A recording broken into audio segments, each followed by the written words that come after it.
What's on that? It broke. What did? The lifter broke. No shit. Yep.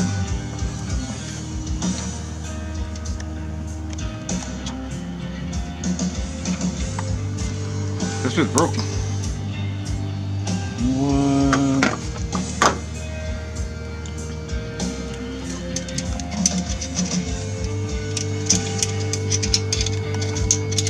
Is there more pieces? Yeah, there used to be a snap ring at one time and they held that together.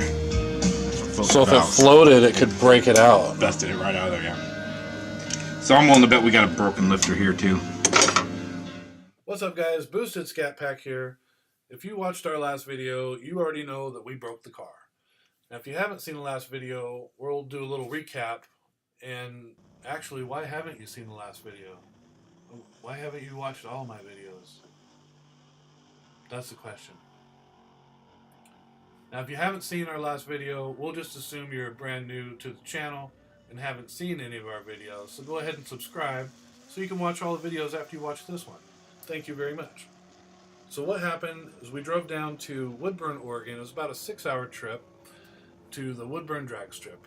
They had the 4th annual Carne Asada Test and Tune put on by Chewy.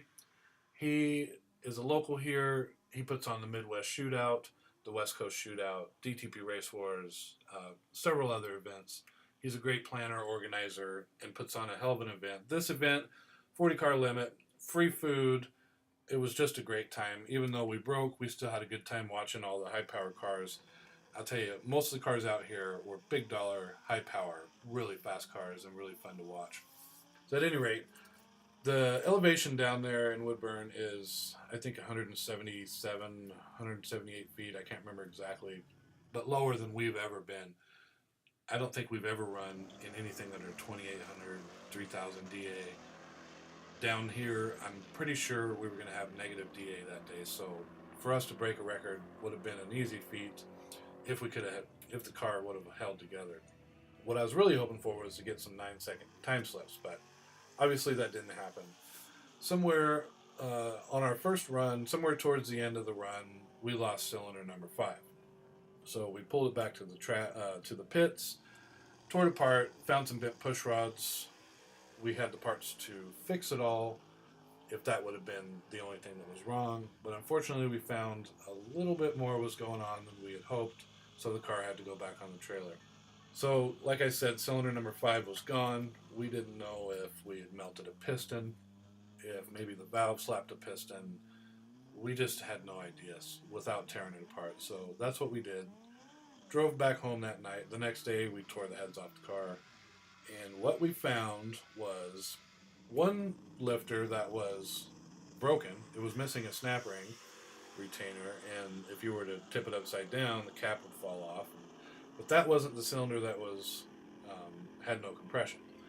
The next cylinder over had no compression, and what we found out was that a lifter was stuck, pumped up, and holding the valve open.